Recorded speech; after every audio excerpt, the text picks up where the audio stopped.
Hello everyone, welcome to can studies. आज है 3 अप्रैल और आज की डेट में हम जिन टॉपिक्स को कवर करेंगे अपने करंट अफेयर सेशन में वो टॉपिक्स हैं PM E drive scheme. Then हम देखेंगे द्वीप शक्ति एक्सरसाइज के बारे में, इंडियन अकाउंटिंग स्टैंडर्ड्स के बारे में देखेंगे, हाल ही में न्यूज में रही ये जो कुगती वाइल्ड लाइफ सेंचुरी है इसके बारे में देखेंगे, national assessment and accreditation council के बारे में देखेंगे जिसे हम नैक के नाम से जानते हैं। देन हम देखेंगे केरला की ये जो सिटी है वर्कला, ये काफी न्यूज में रही। और लास्ट में हम देखेंगे अगले एंटी सबमरीन वॉरफेयर के बारे में। जो शुरू करते हैं आज का करंट अफेयर सेशन। ये रहा आज का first question. Consider the following statements regarding PM E drive scheme. So यहाँ पर जो पीएम ई ड्राइव योजना है उससे संबंधित कुछ कथन दिए गए हैं जिन पर आपको विचार करना है। फर्स्ट स्टेटमेंट है, it's primary aim is to accelerate the adoption of electric vehicles. And second statement, under this scheme subsidy is given only to e ambulances and e trucks. और यहां पर आपसे करेक्ट स्टेटमेंट्स पूछा जा रहा है। आपको बताना है पीएम ई ड्राइव स्कीम से संबंधित यहां पर कौन से ऐसे स्टेटमेंट्स हैं जो कि करेक्ट हैं।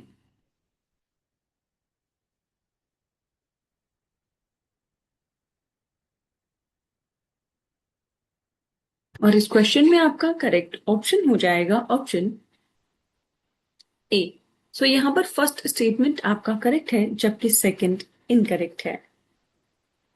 आप देख सकते हैं। सो recently, the Ministry of Heavy Industries has extended subsidies for electric two-wheelers till 31st of July 2026 and for electric rickshaw and electric cars till 31st of March 2028 under the PM E-Drive scheme. इस वजह से ये जो scheme है अभी news में रही है। सो पीएम ई ड्राइव स्कीम जो है इसका फुल फॉर्म है PM electric drive revolution in innovative vehicle enhancement scheme. और ये एक फ्लैगशिप इनिशिएटिव है जिसको लॉन्च किया गया अक्टूबर 2024 में। This scheme came into effect from October 1st, 2024, and its primary aim is to accelerate the adoption of electric vehicles, establish charging infrastructure, and build a robust EV manufacturing ecosystem in the country. So the key objective is to speed up the transition to EVs by offering upfront incentives for EV purchases and encouraging the development of charging infrastructure.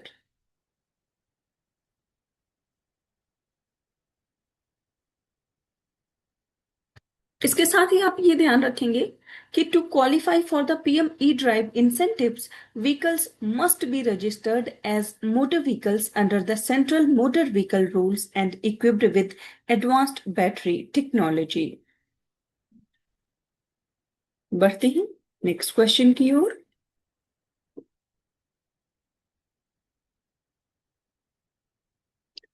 Which high-intensity tri-service exercise was conducted by the Indian Armed Forces in March 2026 to boost maritime and amphibious capabilities?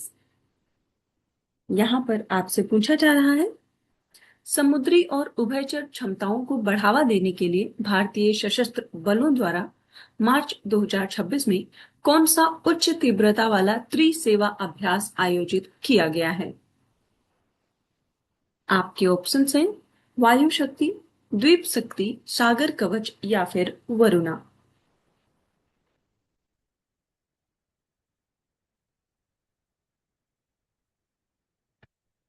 और इस question में आपका correct option हो जाएगा option B. सो ये tri service exercise है द्वीप शक्ति। आप देख सकते हैं Indian Armed Forces executed Dweep Shakti, a high-intensity tri-service exercise from 24th to 28th of March, and the exercise aimed to access the refined integrated capabilities for coastal and island defense. So it involved the seamless coordination of Indian Army, Indian Navy, and Indian Air Force. The operations included synchronized amphibious assaults, beach landing maneuvers, and maritime dominance drills. So the exercise featured next generation technology, including drones for surveillance and precision guided applications.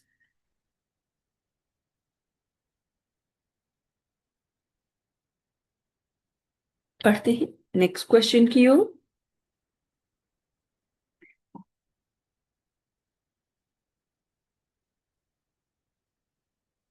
Indian accounting standards for the insurance sector has been introduced by which organization? यहाँ पर आपसे पूछा जा रहा है बीमा क्षेत्र के लिए भारतीय लेखा मानक जो है वो किस संगठन के द्वारा लागू किया गया है? आपके ऑप्शंस हैं ministry of finance, insurance regulatory and development authority of India, reserve bank of India या फिर securities exchange board of India. आपको बताना है इंडियन अकाउंटिंग स्टैंडर्ड्स जो है इंश्योरेंस सेक्टर का वो किस ऑर्गेनाइजेशन ने इंट्रोड्यूस किया है?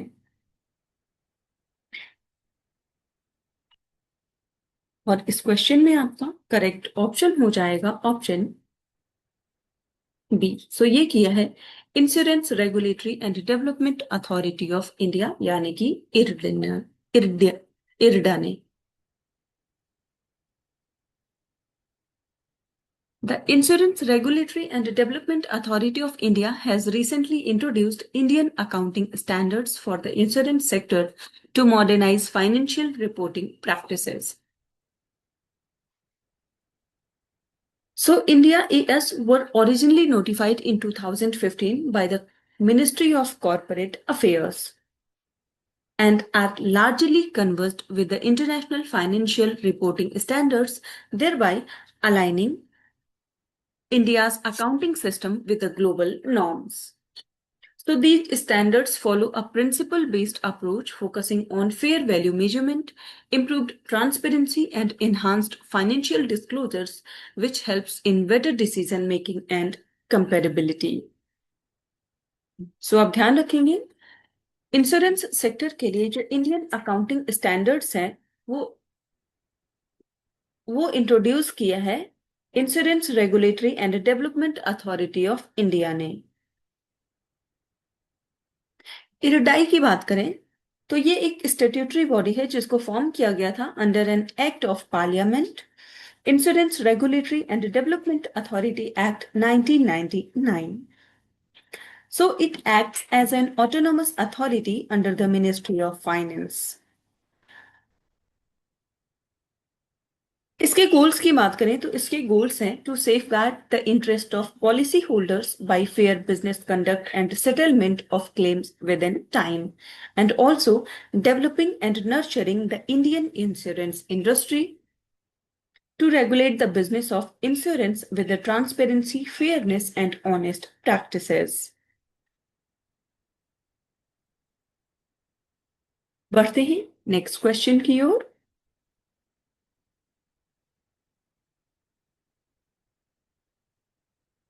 Kugti wildlife sanctuary is located in which state? यहां पर आपसे पूछा जा रहा है ये जो कुगती वाइल्ड लाइफ सेंचुरी है ये भारत के किस राज्य में स्थित है? आपके ऑप्शन हैं हिमाचल प्रदेश, महाराष्ट्र, उत्तराखंड या फिर कर्नाटका।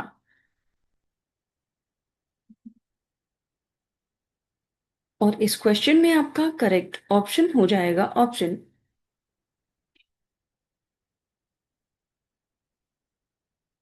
ए। सो ये स्थित है हिमाचल प्रदेश में। आप देख सकते हैं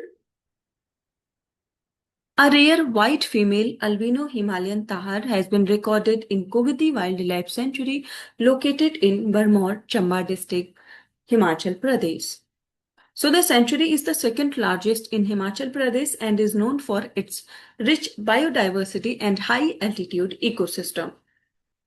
So geographically, it lies between the Ravi and Chenab rivers and represents a high altitude protected area. So it is bordered by Dhauladhar Wildlife Sanctuary in the southeast and Tunda Wildlife Sanctuary in the northwest. सो आपने देखा कि ये जो Kugti wildlife sanctuary है, it is the second largest sanctuary located in the Himachal Pradesh. इसके साथ ही अगर हम इसके एल्टीट्यूड रेंजिंग की बात करें तो वो है फ्रॉम 2195 मीटर्स टू 5040 मीटर्स। बढ़ते हैं नेक्स्ट क्वेश्चन की ओर।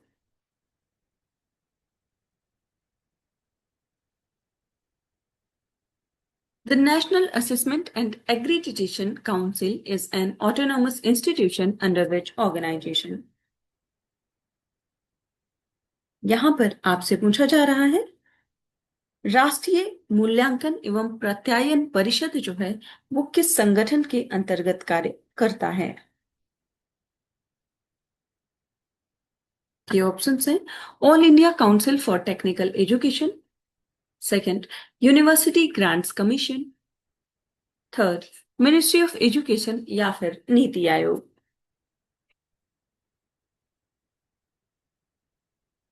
आपको बताना है हाल ही में चर्चा में रहा ये जो नैक है ये किस संगठन के अंतर्गत कार्य करता है या किस संगठन के अंतर्गत एक स्वायत्त संस्था है?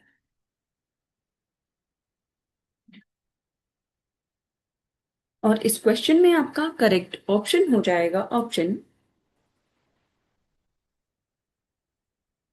बी।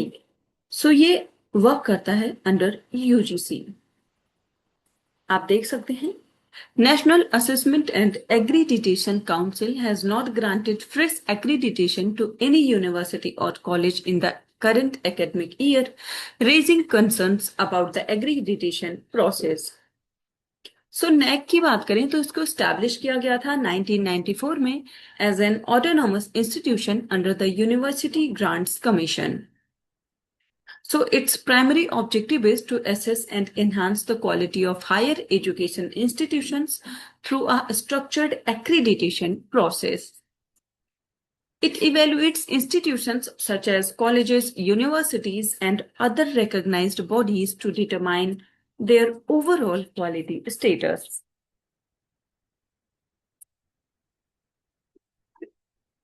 आप ध्यान रखेंगे ये जो नैक है इसका हेडक्वार्टर स्थित है बेंगलुरु में।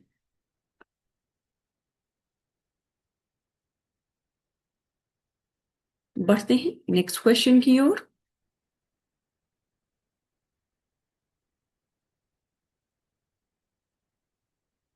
Which city has been included in the inaugural 20 Cities Towards Zero Waste Initiative? यहां पर आपसे पूछा जा रहा है 20 Cities Towards Zero Waste पहल जो है उसके उद्घाटन के लिए किस शहर को शामिल किया गया है? आपके ऑप्शंस हैं Varkala of Kerala, Chennai of Tamil Nadu, Pune of Maharashtra या फिर जयपुर फ्रॉम राजस्थान।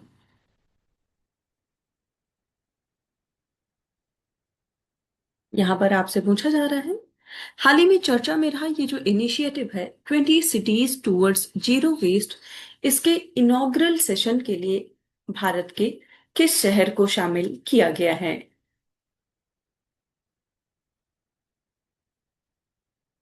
और इस क्वेश्चन में आपका करेक्ट ऑप्शन हो जाएगा ऑप्शन ए। सो ये सिटी है वर्कला फ्रॉम केरला। आप देख सकते हैं Varkala Kerala has been included in the inaugural 20 cities towards zero waste initiative, and the initiative is led by the UN Security General's Advisory Board on Zero Waste with support from UN Habitat and United Nations Environment Program. So ये recognise करता है cities को that demonstrate innovative and ambitious efforts in waste reduction, circular economy practices and sustainable urban development. So the initiative aims to highlight leadership and innovation in managing waste effectively, and it promotes the exchange of best practices and lessons among cities globally. So it seeks to inspire other cities to adopt zero waste strategies and accelerate sustainability transitions. तो आप ध्यान रखेंगे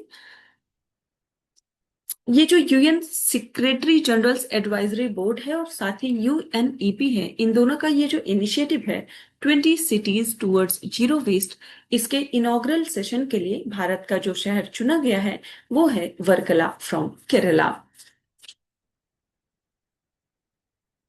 बढ़ते हैं next question की ओर।